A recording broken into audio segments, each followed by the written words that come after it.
Hey everybody, it's Jason from the Texas Gun Vault, and once again, it is Sunday, and that means it's time for the Texas Gun Vault Poll Question of the Week, a weekly vlog that I put out where I ask you, as my viewers and subscribers, about something that deals with guns, gun culture, politics, current events, the news, or something fun like EDC that I want to get your thoughts and opinions on. And this week's question dives into the great caliber debates once again, and more specifically, the most powerful calibers and what you can comfortably shoot on a regular basis. I can tell you that reviewing miniguns and especially revolvers, because many times those can be chambered in extremely powerful cartridges, people will tell me that I'm a wimp, that I'm some type of beta male because I don't enjoy shooting 44 Magnum or 500 Smith & Wesson Magnum all the time. And they can, and they absolutely love it. And so I did a little bit of self-reflection. I'm like, well, I know that there's all different types of people out there. There are some people that absolutely love the most powerful big bore calibers you can possibly get. And the more I shoot those, the more I really don't like them. I definitely think that there's a place for them, and while I may not enjoy them, I definitely think gun companies should make them because there are people that enjoy shooting them or need them for specific reasons, like living out in the wilderness of Alaska in case you see a grizzly bear. But I can tell you, as a collector and as a casual shooter and a casual gun guy, I just don't like the most powerful calibers. Even though, as I said, people criticize me all the time. They say the best millimeter is 10 millimeter, or if you can't shoot 44 Magnum all the time, you're a complete, and they always use the P word, calling me a very derogatory name. And so I kind of laugh it off and go, I totally get it. Well, I do have rheumatoid arthritis, but I don't get any joy in shooting such a powerful handgun. But as I said, I think it's fine that other people do. And I think people do a disservice in the Second Amendment community when they belittle others because they don't have the same opinions they do, whether that be about certain guns, calibers, or the style of shooting that they enjoy. But with all of that said, let's dive right into this week's poll question. This week I am releasing a range report on a Smith & Wesson Model 629 revolver chambered in .44 Magnum. While not the most powerful handgun cartridge anymore, it is still very potent. For me, it was a handful and not a firearm I particularly enjoyed shooting. This got me wondering about my viewers' preferences regarding very powerful handguns and their enjoyment of them. If you own any powerful or Magnum handguns, what do you feel is the maximum or most powerful round that you can shoot comfortably and practically on a regular basis? So one of the reasons I'm asking this question is to see, well, am I in the minority? I know what I can shoot comfortably, but when I say I don't like shooting 44 Magnum or 454 Casull or 500 Magnum, people make fun of me. Man, you are not a real gun guy. And I just go, well, I just don't enjoy those calibers, and for me, they're just not practical. They hurt to shoot. Does that make me any less of a gun guy or somebody that shouldn't own guns because I can't handle the biggest and most powerful handguns comfortably? As I mentioned, one of those things that people do as a disservice to the community, in my opinion, is belittle others because they have different opinions. Or maybe they can't do the physical things that they can do, or because they have a different body than they do. So for example, many times in my range reports, I talk about how some guns are simply uncomfortable for me to shoot. Maybe the grip has a certain ergonomic shape to it that just doesn't conform to my hand. I never say in those videos that the gun is going to be uncomfortable for everybody. I say, well, for my larger hands, it is uncomfortable, and here's why. However, your body shape might be different, and it might be the perfect firearm for you. But I always get people saying, you're an absolute idiot. That is the most ergonomic gun that has ever been invented. You need to go watch YouTuber X, who I absolutely love, and he'll completely destroy you.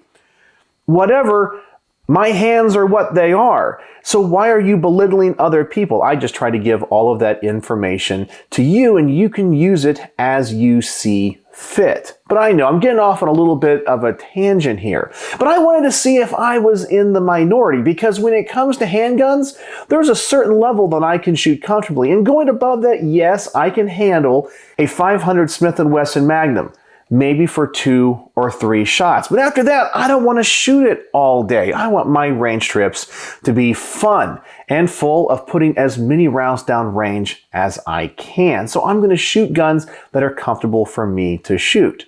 So with all of that said, let's see what you guys said with your results for this week. With 662 votes as of me filming this video, we have 500 or 460 Smith & Wesson Magnum is something I shoot on a regular basis, 6%. 44 Magnum is fine for me. It was good enough for Dirty Harry, 18%. 357 Magnum or 327 Mag are the optimal in power and size, 29%. Medium powered rounds like 9mm, 38 Special, 40 Smith & Wesson, and 45 ACP, 42%, and something else, explain in the comments, 5%. Now, I do have to say the results of this poll once again surprised me, but I am very happy with those results.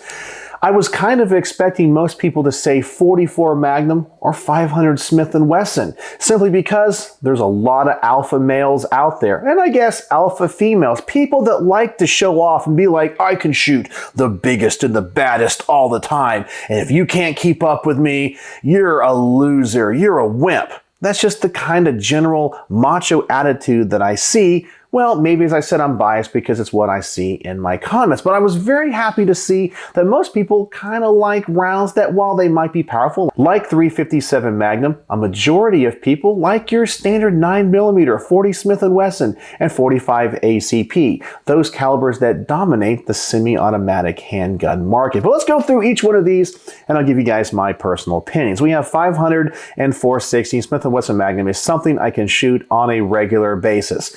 And if you are one of those people, I'm impressed. I've shot a 500 Smith & Wesson Magnum, and there's no doubt they're cool, and no doubt they're a lot of fun. For about 3 rounds, and after that I'm like, that's it, I'm done. I got the experience. I don't want to waste the money, and I don't want to hurt my hands. I make money with these things. I need to keep them in one piece. I think it's awesome that gun companies make revolvers chambered in such powerful cartridges. After all, there is a practicality for those when it comes to things like hunting. And if you just want to have one for your collection, by all means, go at it. Buy as many as you like. Just don't expect other people to be able to shoot that. You know, I don't like those YouTube videos that you occasionally see and people laugh at, where they bring some young lady to the range and the first gun they put in her hands is a gun like this, a 500 Magnum, and then they laugh when she either lets the gun go or comes back and hits her in the head. What does that do for the Second Amendment community? Do you really think she's going to enjoy shooting from that point on? Of course, that's also very unsafe. But for some reason, people think you need to be able to shoot calibers like that all the time. And they look down on people that can't. Then we have 44 Magnum is fine for me. It was good enough for Dirty Harry, 18%. Now I know there's a lot of guys out there, especially the people that love revolvers and the older generation, the people that grew up on revolvers really instead of semi-autos. 44 Magnum is something they can shoot all the time, especially if they're not loaded to full pressures. And I guarantee you most of the people that answered this are probably reloaders.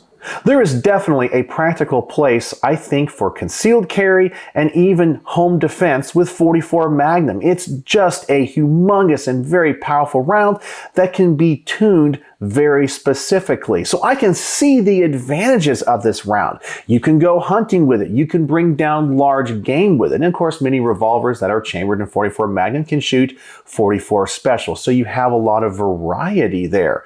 Now, I don't see a lot of people shooting this caliber. I don't see this caliber on the shelf very much. So I wasn't assuming people shoot it that often. So 18% I think is pretty respectable. And I can definitely see where more people can shoot this caliber than 500 Smith & Wesson Magnum. Then we have 357 mag and 327 mag are the optimal in power and size. And this got 29%, so almost 1/3 of all respondents. Now, I personally think 357 Magnum is one of the best handgun cartridges out there, especially when it comes to revolvers. It is a screaming cartridge. I think it's great for personal protection and personal defense. My only issue with it is that it is a little bit in the snappy side, especially with revolvers, because unlike semi-autos, you don't have any of that momentum and the power of the cartridge cycling the action of the gun. It all comes back into your hand. Now, I can shoot 357 Magnum all day, especially if it's a larger revolver, something that's 4 inches or 6 inches long in the barrel. Get any shorter than that, then my enjoyment of it becomes a lot less. Now, I also think this is an excellent caliber for lever action guns. Man, oh man, do I love lever action guns. Now, I'm not really someone that gets into cowboy action shooting, but there's something so cool about lever action guns, and having a revolver and a lever action gun chambered in the same caliber is just cool and very practical. Then we have medium powered rounds like 9mm, 38 Special, 40 Smith & Wesson, and 45 ACP.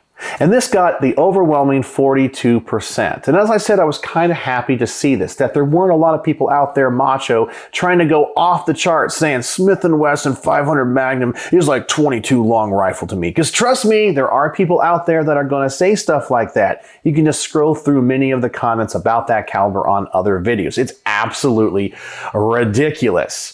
Now, the reason I said I was happy is I think that for the most part, these are our go-to calibers for modern self-defense and concealed carry. If you're going to carry a gun for self-defense, you need a caliber that is going to be, number one, effective. And I think for 95% of all engagements that you might have a defensive handgun use with, these calibers are going to be just fine. But also, they're controllable. So when your adrenaline is pumping and you have to use that gun, the gun isn't going to be used in an unsafe manner. You're going to be able to hold on to that. If you shoot a 44 Magnum and you're scared or you don't have your hand out, it could fly out of your hand. It could come back and hit you in the face, and that's not going to help you in that situation. I am also a big believer that if you are ever in a situation where you need to fight with your handgun, it's not optimal, because you want to use your handgun, like they say in the military, to get to your rifle. Your rifle really should be your fighting implement, your real tool to defend your home. Your handgun is just a stopgap measure. 9mm, 40, and 45 are going to do just fine. I don't understand why people feel like they need to kit up so much and carry such powerful things just to go down to the store. Now, as I said, there's always going to be a scenario that somebody can come up with and be like, well, I was at Walmart just shopping for some bread, and the Colombian Special Forces invaded America and came into the Walmart with AK-47s, and I needed my 500 Magnum to defend myself. Okay, is that a possibility? In theory, yes, it is a possibility that you're going to need to shoot through body armor at the Walmart. Okay, I'm not going to deny that's the possibility. However, 99.999999% chance you're not going to. So why do you want to have something that is way too powerful when a nice Glock 19 chambered in 9mm is probably going to be more effective against any problem you might have of somebody coming in to rob the place or attack people with a knife? That Glock 19 is going to be way better at helping you than any Smith & Wesson 500 Magnum revolver. So I was glad to see that this is kind of where people feel comfortable with, because that's kind of where I feel comfortable with. I go between the medium powered and the 357 Magnum, something in there. That's about as much as I can shoot on a regular basis, have fun at the range, and not go home with my hand hurting. I am too old now to try to be macho and alpha. There was a time that all those big, powerful guns excited me, and today it's just like, nope, I'm going to pass on that. Give me a nice, big, full-size duty semi-auto chambered in 9mm. Let's go to the range and let's have some fun, because I can put 200, 300, 400 rounds to that gun and be perfectly fine. And then finally, we have something else. Explain in the comments 5%. And I think most people that voted for that mentioned calibers that are kind of between some of those that I had mentioned in the poll, and I was trying to be as broad as I could. Remember, I only get 5 options with these YouTube polls. I really wish they would give us 10, but some people brought up 454 Casull and so forth, or 357 SIG. Those things are between those particular levels that I tried to talk about. So that's what I think about all this, but now let's see what you guys had to say with the top rated comments of the week. And with the top rated comment of the week, we have Machi74005, who said, "Yesterday, I took my 357 mag to a range and put a few rounds down range. An old guy that was the range officer walked up behind me close, and I thought he was going to scold me for some violation of range etiquette. But instead he said, 'Don't mind me, I just don't see many guys bringing revolvers in here anymore.'" And that's really cool. And that range officer is probably right. You guys know I love tactical guns. And the focus of my collection is buying guns that maybe in the future I will not be able to purchase due to changes in law. And revolvers are not one of those. Maybe one day I will get into more revolvers. In fact, there are a few revolvers on my short list, guns that I really, really want, like the Smith & Wesson TRR-8. It is such a cool 357 Magnum revolver. I think it's chambered for 8 rounds. That is really cool. My friend Jack has one. It is an absolute pleasure to shoot, and I would love to have one of those as a companion to my Henry X Series 357 Magnum lever action gun. That would just be so cool. Then we have Keith Tate, who says, "I think accuracy is the most important part of the self-defense equation. I was accurate and comfortable with my 357 Magnum, but I now carry either a 9mm or 40 Smith & Wesson in my EDC rotation and would trust my life to either round." You know, everything that can happen in life, people will say, "Well, I wasn't prepared enough. I should have had that bigger, better caliber." You know what I'm talking about. But for most engagements, if you're going to roll that dice, 9mm is going to be just fine. And in fact, for most, the 380 will also be just fine. I believe it's the FBI that says most defensive handgun uses are at 7 feet and less, and you fire 3 shots, and most of the time you miss.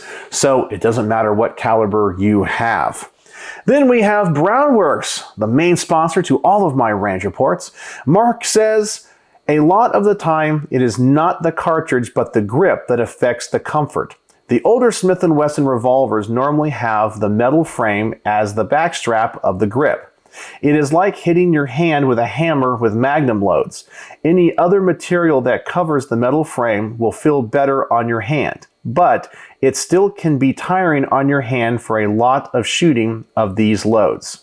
You know, and I am so glad that Mark commented on this, because he does make grips, and honestly, some of the best grips on the market. But he studies this kind of stuff. He sees this all the time, and I guess we don't really think about the material that's coming into contact with our hands. And when I read this comment just before filming this video, it did make complete sense. I've owned a few revolvers in my time, like a 686 Plus, and I remember having that metal backstrap. And it did hurt, especially after prolonged use. And that's why grip material is so important, and the shape of the grips is so important. It can soften that blow in your hand. And I'm sure if you have the right gun, you might be able to shoot a more powerful caliber than you normally would. Then we have Riley C., who says, "There's something about the 44 I never cared for. If you can get a 44 with all the porting and weight of an X frame, it may be a joy. 45 long Colt is nothing in my 460, 454, and 560 aren't too bad. I think the size and porting makes a real difference.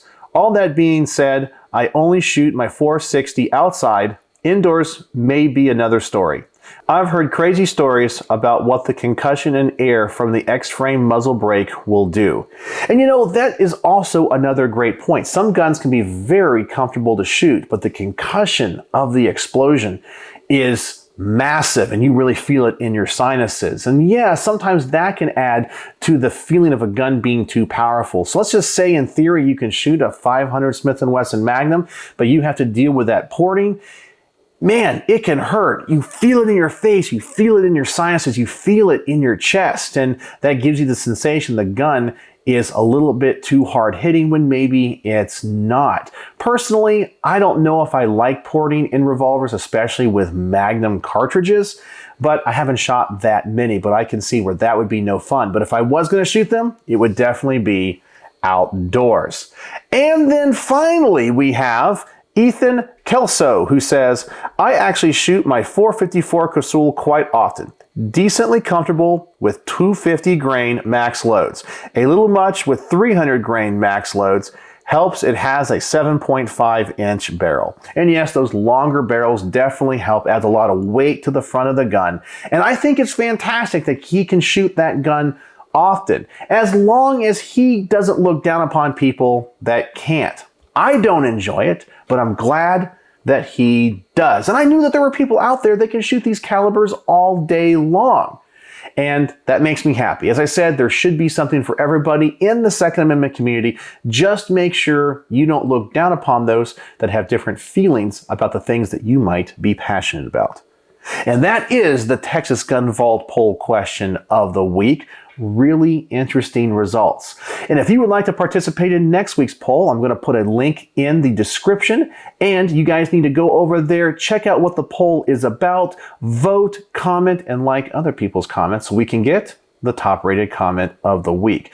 I always enjoy making these, and I always enjoy these caliber debates because we will never settle them. 9 versus 45. Well, I've already done that poll, but we know it will never be settled. There will always be people on one camp and the other, and we'll never see eye to eye. But that's what makes the firearms community so cool. There's always going to be something for us to talk about. So that is the Texas Gun Vault poll question of the week. Let me know what you think in the comment section below, and did I get this one right? So, as always, thanks for watching.